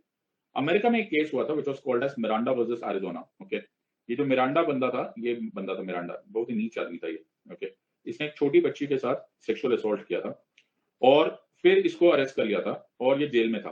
जब ये जेल में था तो इसने अपने एक साथी प्रिजनर को बोला कि मैं तो ऐसे ही, मेरे को तो पता नहीं क्या हुआ था, मेरे को तो पुलिस वालों ने पूछा, पुलिस वालों को से मैं डर गया, मैंने पूरे स्टोरी कन्फेस कर ली और फिर पुलिस ने उसी स्टोरी को यूज करके मुझे जेल में डलवा दिया। तो वो जो दूसरा वाला प्रिजनर था वो बड़ा स्मार्ट था। ओके, उसको समझ में आ गया, ओए होए, ये तो प्रोटेक्शन फ्रॉम सेल्फ इंक्रिमिनेशन के खिलाफ हो गया। तो ये case supreme court of USA में चला गया कि इसको कैसे अरेस्ट कर लिया, इसको कन्विक्शन कैसे हो गई, क्योंकि you have just compelled him to become a witness against himself. Are you understanding this part और नॉट? सबको समझ में आ रहा है कि नहीं? तो मिरांडा वर्सेस एरिजोना 1966 के बाद ये सुप्रीम कोर्ट ऑफ यूएसए ने सबसे पहले तो इसको छोड़ दिया। क्या बात कर रहे हो? हाँ बेटा, लॉ में टेक्निकलिटी होते हैं, छूट जाते। सो इसको छोड़ दिया और अमेरिका में कंपल्शन हो गया और what is called as Miranda warning. अब अमेरिका में अगर कोई भी अरेस्ट होगा तो उसको ये पूरा का पूरा पहले बोलना पड़ेगा, तभी उसको अरेस्ट किया जाता है। Are you understanding this part? Sir India में ऐसे वार्निंग नहीं देते ना, इंडियंस ज्यादा समझदार है ना। हमारा ही जो वहां पर राइट टू रिमेन साइलेंट है, जिसको फिफ्थ अमेंडमेंट बोलते हैं, तो फिफ्थ फंडामेंटल राइट। इसलिए तुम कभी सूट्स या ऐसा कोई प्रोग्राम देखोगे तो जब भी वो कोई पूछता है तो कभी कभी वकील जैसे हार्वी पूछेगा, तुमने देखा हार्वी, तो सामने वाला बोलता है I take the fifth, I take the fifth, I take the fifth. तो सबको समझ में नहीं आता भाई बट कौन सा फिफ्थ ले रहा है? वो ले रहा है I take the right to remain silent, मैं आंसर नहीं देना चाहता। Are you understanding? तो मैं तुम्हें अमेरिकन, सर हम अमेरिकन आईएएस एग्जाम दे दें? हाँ दे दो बेटा, की फर्क पैदा है। आर यू अंडरस्टैंडिंग दिस बात? सबको समझ में आ रहा है या नहीं समझ में आ रहा? तो जो हमारा आर्टिकल 20 सब क्लॉज 3 है, वही उनका फिफ्थ फंडामेंटल राइट है। सबको समझ में आ रहा है या नहीं आ रहा है? Everyone has understood this point. By the way, तुम्हें ऐसा ना लगे कि दुनिया में न्याय नहीं होता, बिल्कुल सही बात है। मैं अज़ल से बंदा इश्क हूं, मुझे ज़ोद कुफ्र का गम नहीं, मेरे सर को दर्द तेरा मिल गया, मुझे अब तलाश हरम नहीं। तो जो यहां से बच जाते हैं ना बेटा, वो खुदा की राह में, भगवान के रास्ते पे मारे जाते हैं। तो ये एरिजोना से, ये मिरांडा वर्सेस एरिजोना से ये बंदा तो बच गया, लेकिन तुम्हें विश्वास नहीं होगा हुआ क्या। जिस बिल्डिंग में इसने वो ऑफेंस किया था उस बच्ची के खिलाफ, उसी बिल्डिंग में कुछ सालों के बाद ये गैंग वॉर में मारा गया। क्या बात कर रहे हो? Yes, okay. तो मेरी बंदगी है वो बंदगी जो बात कह देते रो हरम नहीं, मेरा एक नजर तुझे देखना बाखुदा नमाज से कम नहीं। क्या बात कर रहे हो? Yes sir. सो उसके दर पे सब न्याय हो जाता है। आर यू अंडरस्टैंडिंग दिस और नॉट? सबको समझ में आ रहा है या नहीं आ रहा? Everyone has understood this part. सबको समझ में आया? So this is the first thing. So हमारा फर्स्ट पॉइंट क्या है सर? एवरीवन, कहां गया मेरा वो फॉर्मूले वाले, कहां गया मेरे? इतना सुंदर सा मैंने बनाया था। ओए होए, मैं नहीं खेल रहा, मैंने इतनी सुंदर राइटिंग में लिखा था। हाँ ये रहा, नहीं ये नहीं है, हाँ ये ओके, सबको समझ आ गया? ओके, सो ये मैंने ये पहला रूल बना दिया, सबको बता दिया। ये सर, तो हमारे पास है आर्टिकल 20 सब क्लॉज 3, अमेरिका में है राइट टू रिमेन साइलेंट, और उसी को बोलते हैं मिरांडा वार्निंग। तुम्हें एक क्वेश्चन और आता है, ओके, एक एक बहुत फेमस इंस्टीट्यूट है, ओके, वो मैंने उनको क्वेश्चन पेपर बना के दिया था, तो वो एक क्वेश्चन बार बार पूछते हैं कि सर ये ना गलत बात है, ब्लड सैंपल्स लिए जाते हैं, हेयर सैंपल्स लिए जाते हैं, सीमेन सैंपल लिए जाते हैं, हैंड राइटिंग एक्सपर्ट्स को बुलाया जाता है, तो सर ये तो राइट टू सेल्फ इंक्रिमिनेशन के खिलाफ है। तो सुप्रीम कोर्ट ने, for that matter even narco analysis किया जाता है, तुमने सुना होगा, लाई डिटेक्टर टेस्ट किया जाता है, ब्रेन स्कैन किया जाता है, ये सब कुछ जो किया जाता है, तो सर ये तो सर उस बेचारे के आर्टिकल 20 सब क्लॉज 3 के अगेंस्ट है। नहीं बेटा, सुप्रीम कोर्ट ने इसको बहुत बार क्लैरिफाई कर दिया कि ये भी एविडेंस नहीं होता, इसको भी प्रूव करना होता है कोर्ट में। Are you understanding? सो ये भी एविडेंस डायरेक्टली नहीं माना जाता, जो भी blood samples, light detector, narco analysis, ये भी एट मैक्सिमम केवल इंफॉर्मेशन मानी जाती है। Are you understanding this part? So ये याद रखना, collection of blood samples, hair samples, semen samples, handwriting expert, narco analysis, brain scan, light detector, फलान ढिमकाना, ये जितना भी है, this is not against article 20 sub clause 2, it is allowed. Everyone has understood this or not? सबको समझ में आया या नहीं समझ में? Everyone has understood this part, okay, पल्ले पड़ गया या नहीं? अरे बाबा समझ में आ रही है या नहीं समझ में आ रहा? हाँ सर समझ में आ गया यार, आया नहीं? हाँ सर, यार तुम तो वकील ही बन गए यार। हाँ सर, कल से हम जाएंगे district court. Okay, IAS officer बनो, डिस्ट्रिक्ट कोर्ट जाओगे। ओके, सबको समझ आ गया? ये सुनो, ऑलराइट, आगे चलते। अब सर यहाँ पर एक सिचुएशन है, क्या है सर? मैंने तुम्हें पहले भी बताया था, कल की क्लास में बताया था, जब वो हम ये डिसाइड कर रहे थे कि जुडिशरी स्टेट है या नहीं है। हाँ सर, एक साइड पे ए है, एक साइड पे बी है, और ए और बी के बीच में लीगल डिस्प्यूट है। हाँ सर, तो ए और बी के बीच में जब लीगल डिस्प्यूट है, तो ये डिसाइड करता है एक third party who is uninterested and unbiased. Yes और नो? हाँ सर, बिल्कुल सबको समझ में आया। यस और नो? ये याद आ रहा है कि नहीं सबको? बिल्कुल सही बात है सर। तो ए ने अपनी कहानी सुनाई। ओके, कौन सी कहानी सुनाई सर? तो ये क्या मैंने बोला, ए शुड डिसाइड और C should be third party, uninterested and unbiased. इसको बोलते हैं प्रिंसिपल्स ऑफ नेचुरल जस्टिस। की कहते हैं सर एनू कहते हैं प्रिंसिपल्स ऑफ नेचुरल जस्टिस। जैसे नेचर में होना चाहिए, जैसे लॉजिकल होना चाहिए, जैसे फेयर होना चाहिए, जैसे जस्टिस होना चाहिए। समझ लो कि नहीं? बिल्कुल सही बात है सर। सर मैं ना सर, जब जब मैं छोटा था ना, तो मेरी एक कजन आती थी, सिस्टर, वो है ना हमारे, हम बहुत सारे भाइयों के बीच में एक बहन थी, तो बड़ी लाडली थी। तो वो मेरे पापा के पास जाती थी और बोलती थी ये मेरी सिस्टर है सर, तो मैं बोलती थी कि चाचा जी, ओके, ये सिद्धार्थ है ना, इसने मुझे मारा। तो मैं तो ऐसा भोला सा था, पापा ने ना मेरी बात ही नहीं सुनी, पड़ाच करके मेरे मुंह पे थप्पड़ मार देते, तूने बहन को मारा। मैंने कहा पापा पूछ तो लेते यार, एक बार मैंने थोड़ा मारा, एक बार मेरी भी तो बात सुन लो। बोले ना, बोला तेरी बहन ने तो एकदम सही बोला होगा। मैंने कहा पापा ऐसे थोड़ा होगा, बार मैंने थोड़ा मारा, एक बार मेरी भी तो बात सुन लो। बोले ना, बोला तेरी बहन ने तो एकदम सही बोला होगा। मैंने कहा पापा ऐसे थोड़ा होगा, पीट दोगे आप बेफालतू। बोले, पापा ने फिर 2 थप्पड़ और मार दिए।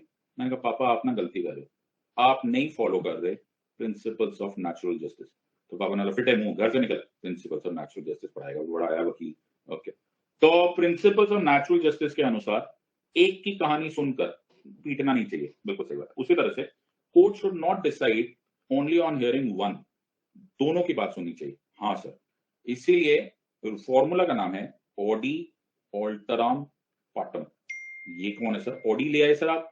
ऑडी ये वो ऑडी नहीं है यार, वो आउडी है। अच्छा, ये ऑडी है। Audi comes from the word audio, alteram comes from the word alternate, partem comes from the word party. पूरी बाबो, हियर द अदर साइड। उड़ी बाबो, आर यू अंडरस्टैंडिंग दिस और नॉट? सबको समझ में आ रहा है या नहीं? तो जब तक तुम दोनों साइड की स्टोरी ना सुनो, जब तक तुम पुलिस और डिफेंस, प्रोसिक्यूशन और डिफेंस दोनों की कहानी मत सुनो, आप फैसला कर नहीं सकते। कर नहीं सकते क्यों? क्योंकि फॉर्मूला क्या है? Audi alteram partem. तो मैक्सिम फॉर्मूला को लीगल लैंग्वेज में मैक्सिम बोला जाता है, ऑडी ऑल्टराम पार्टम। तो ऑडी ऑल्टराम पार्टम के अनुसार प्रोसिक्यूशन की कहानी पीपी सुनाएगा और अक्यूज की कहानी अक्यूज की कहानी डिफेंस काउंसिल सुनाएगा या डिफेंस लॉयर सुनाया जाएगा। इसीलिए मेरा बच्चा तुम्हें बोला गया था you have the right to have a lawyer. Are you understanding this और नॉट? सबको समझ में आया या नहीं? नहीं तो कौन सा फॉर्मूला टूट जाएगा? Audi alteram partem. Are you understanding this और नॉट? सबको समझ में आया या नहीं? सर सर पैसा नहीं है, हैं? कोर्ट बोला वकील लाओ ताकि ऑडी ऑल्टरम पार्टम फॉर्मूला चले, पैसा नहीं है सर, कोई बात नहीं, कोर्ट तुमको फ्री लॉयर प्रोवाइड करेगा, लेकिन बिना वकील के तुम ये क्रिमिनल ट्रायल आगे बढ़ा नहीं सकते हो। आर यू अंडरस्टैंडिंग दिस और नॉट? सर सर सर अपन बहुत इंटेलिजेंट आदमी है, अपन को सारा लॉ आता है, अपन को दूसरे वकील की जरूरत ही नहीं, अपन खुद लड़ेगा, लड़ो।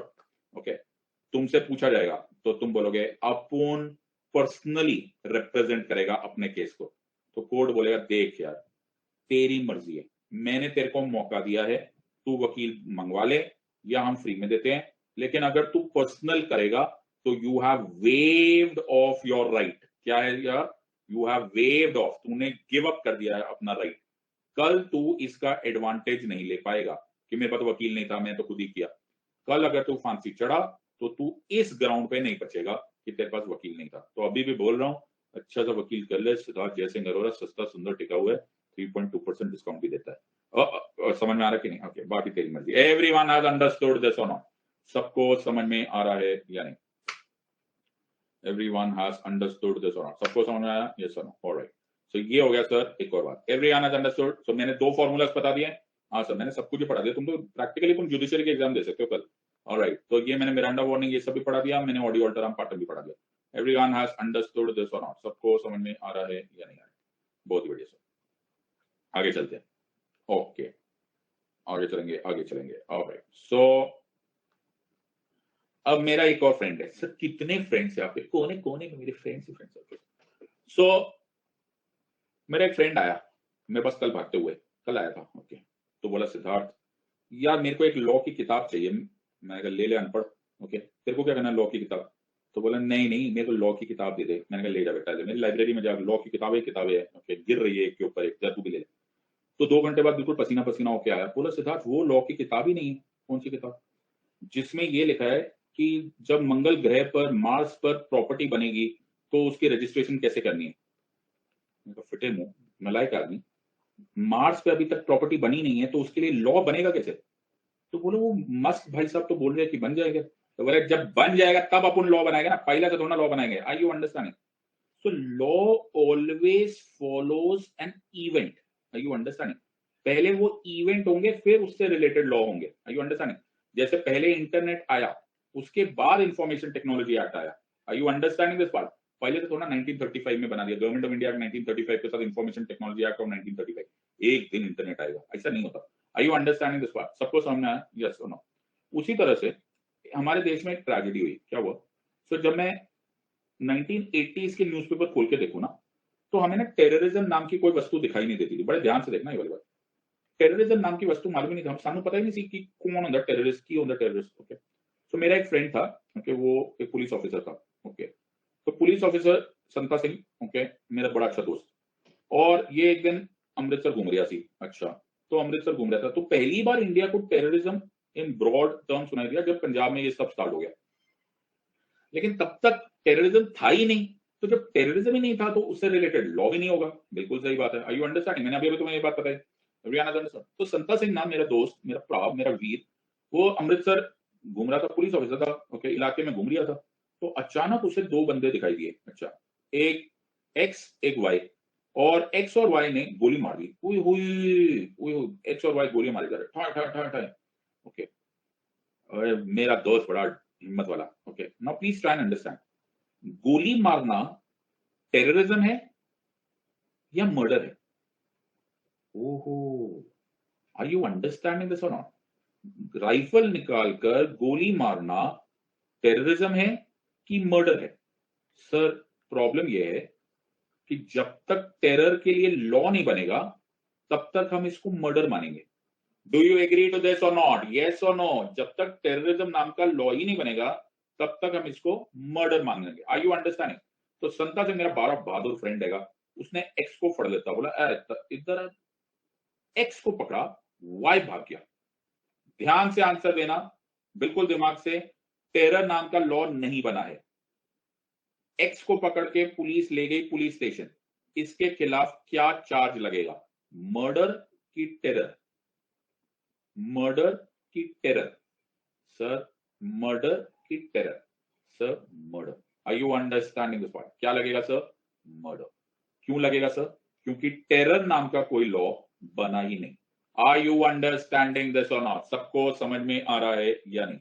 बहुत ही बढ़िया सर, सबको समझ में आ गया? Yes sir.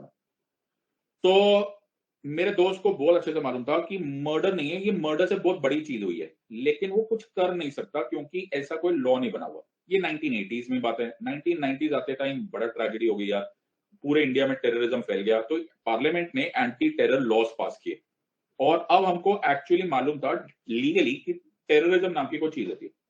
तो याद है वाई भाग गया था? हाँ सर। 1990s के लॉ बनने के बाद एक दिन संता सिंह दोबारा घूम रहा था, उसको वही वाई दिखाई दे गया। ओए होए, बोला ओए होए तू भाग गया था ना 80s में, इधर आ मैं तेरे को पकड़ के लेकर जाता इधर। ओके, तो वो उसको लेकर गया पुलिस स्टेशन।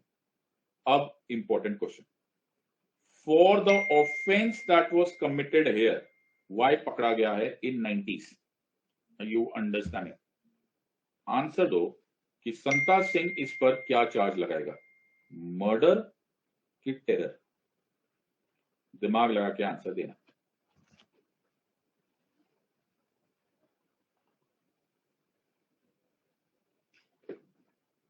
सर वो लगाएगा मर्डर। क्यों लगाएगा सर मर्डर? वो इसीलिए मर्डर लगाएगा बिकॉज जिस दिन उसने ये ऑफेंस किया था, जिस दिन ये ऑफेंस किया था, उस दिन इस ऑफेंस का नाम मर्डर था। आर यू अंडरस्टैंडिंग दिस और नॉट? उस दिन ये टेरर नाम का कोई ऑफेंस था ही नहीं। इसको बोलते हैं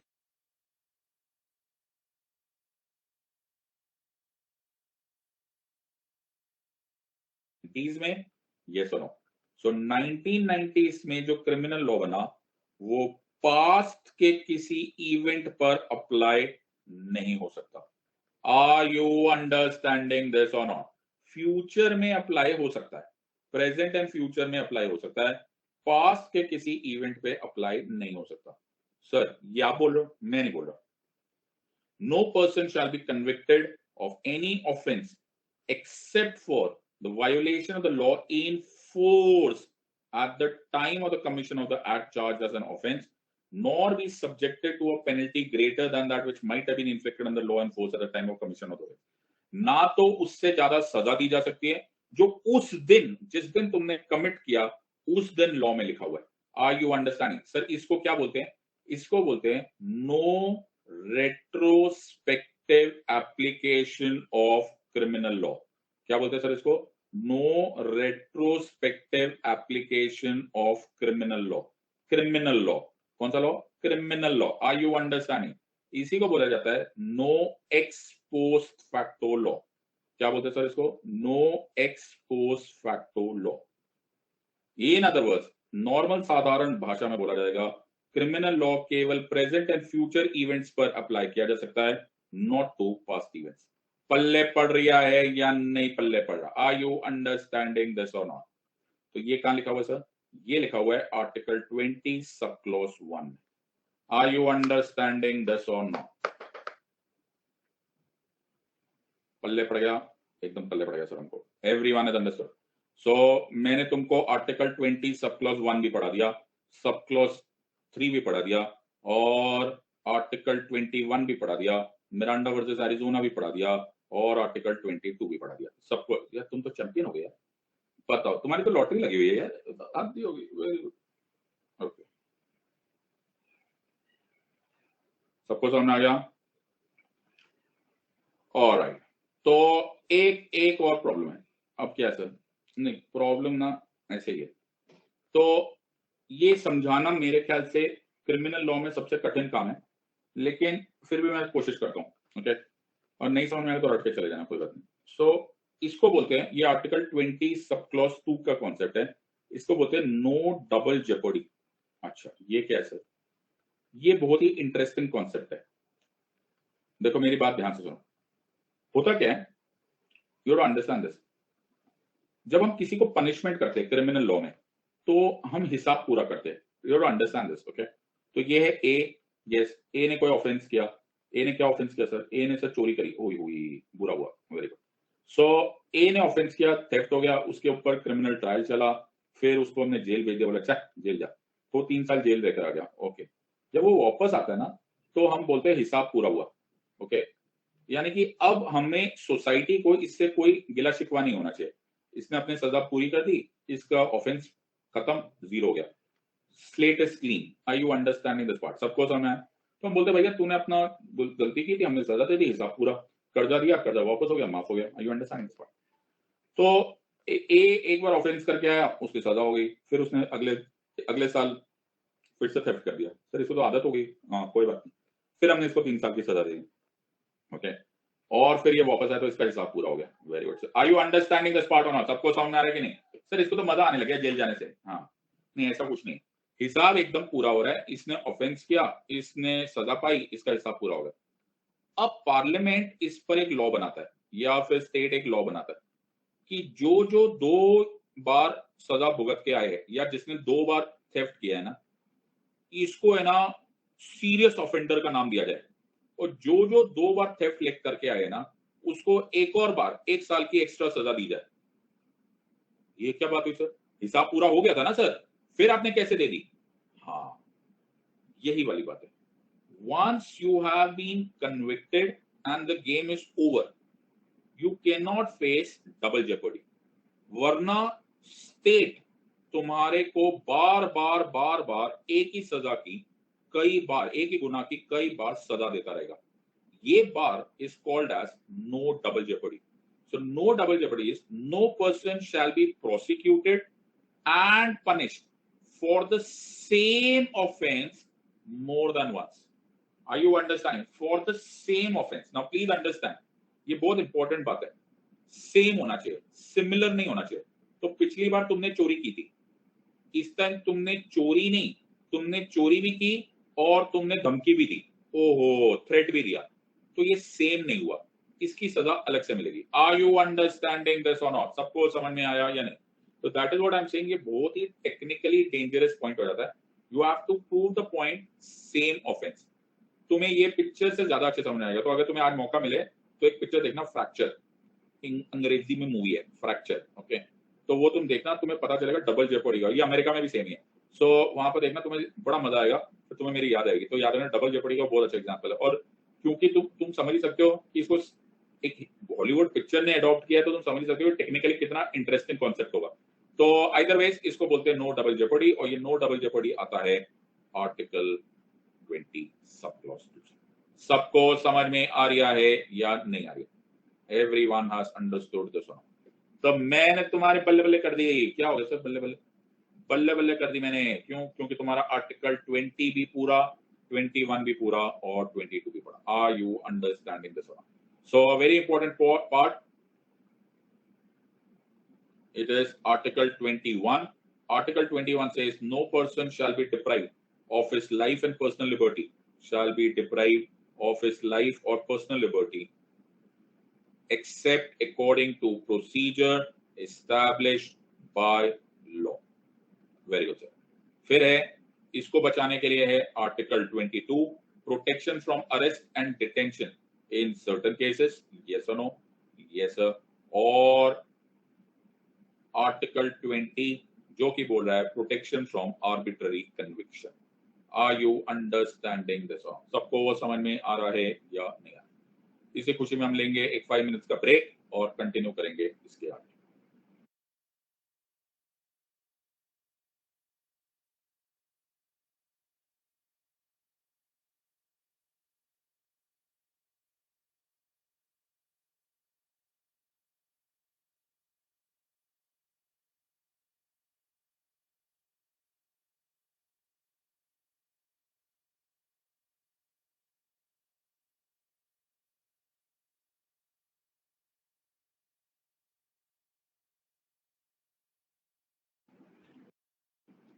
और बहुत बढ़िया समराइजेशन है, ये आराम से करते जाना। मैं तुम्हारा एक छोटा सा टॉपिक खत्म करना चाहता हूँ। Thank you very much. एक बार देख लो प्लीज। सो हमारे यहाँ पर प्रोसीजर एस्टैब्लिश बाय लॉ कितना जरूरी होता है, ओके ये तुमको यहाँ से दिख जाएगा। ये देखो, ये छोटी छोटी चीजों को लोग, जैसे दिल्ली पुलिस ने ये आर्टिकल निकाला हुआ है, तो procedure for issuance of notice under 41, 91, 160, 175 etcetera etcetera. तो प्रोसीजर एस्टैब्लिश बाय लॉ हमारे यहाँ पे बड़ा ही इंपॉर्टेंट पार्ट होता है। Are you understanding this part? तो ये पढ़ने के लिए नहीं बोल रहा मैं, ओके ये मैं तुम्हें सिर्फ ये बात बता रहा हूँ कि पुलिस को, फॉर दैट मैटर तुम लोग भी कल आईपीएस ऑफिसर्स बनोगे, आईएएस ऑफिसर्स बनोगे, ऑलवेज रिमेंबर प्रोसीजर को every alphabet in its sum and substance तुमको फॉलो करना पड़ेगा, वरना you will be taken to task at the judicial muster. तो तुम्हें वकील छोड़ेंगे नहीं, और वकील और कोर्ट्स तुम्हारे पीछे पड़ जाएंगे कि तुमने अगर 1 सेंटीमीटर भी इधर उधर किया। So everything has to be done by alphabets, और इसी को प्रोटोकॉल बोलते हैं, इसी को प्रोसीजर बोलते हैं। लेकिन मुझे ये होना बड़ा जरूरी है, ये होना बड़ा जरूरी है। क्यों? क्योंकि क्रिमिनल लॉ ना, देखो मैं तुम्हें एक डायग्राम बना के दिखाता हूँ सर। डायग्राम रहने दो। अरे नहीं, डायग्राम बनाऊंगा इधर। ये क्या है सर? ये टूटी हुई है। टूटी हुई नहीं है, सॉफ्टवेयर में लफड़ा है। अच्छा, ये ना तलवार है, तलवार। ओके, तो कैसी तलवार है? शार्प तलवार है बेटा, थोड़ी सी खराब हो गई तो क्या हुआ? अच्छा, ऐसा कवर कर दो। ओके, तो जो स्टेट होते हैं ना बेटा, स्टेट, उसकी जो पावर होती है, उस पावर का सबसे शार्प एंड क्रिमिनल लॉ है। Are you understanding this part? तो मान के चलो एक बंदा है, उसका नाम है एबीसी। एबीसी नाम है उसका? हाँ सर, एबीसी उसका नाम है। ये देखो बोलूज है। अब ये बोलता है मेरे को चाहिए freedom of speech and expression, मेरे को चाहिए फ्रीडम ऑफ असेंबली, मेरे को चाहिए ये, मेरे को चाहिए वो, मेरे को चाहिए ये दोनों, मेरे को चाहिए वो। स्टेट बोलता है ये बहुत बोलता है बाबा, ओके बहुत ज्यादा टेंशन देता है। स्टेट उसके ऊपर क्रिमिनल लॉ का वेपन यूज करता है, उसको जेल में डाल देता है, और जेल में डालने के बाद बोलता है भैया अब तुझे जो मांगना है ना मांगते रहे, तेरे को जेल के अंदर freedom of speech and expression देते हैं, जा चिल्लाते रहे। Are you understanding this part? So do you understand that arbitrary use of criminal law बहुत डेंजरस हो सकता है। इसीलिए ये इतने डिटेल में आर्टिकल 20, 21 एंड 22 लिखा गया, ताकि इसका आर्बिट्ररी मिसयूज ना हो सके। आई होप मैं समझा पाया। तो तुम्हारे सारे फंडामेंटल राइट धरे के धरे रह जाएंगे अगर मेरे पास क्रिमिनल लॉ है। तो मैं जब रशिया जाऊंगा, ओके, तो मैं ऐसे सारे सेफगार्ड्स हटवा दूंगा सर। नहीं, रशिया जाके, ओके, और अपुन की जो बात नहीं मानेगा, साइबेरिया भेज दो उसको, ओके, बर्फ के अंदर, ओके, आइसक्रीम खाएगा वो बैठ के।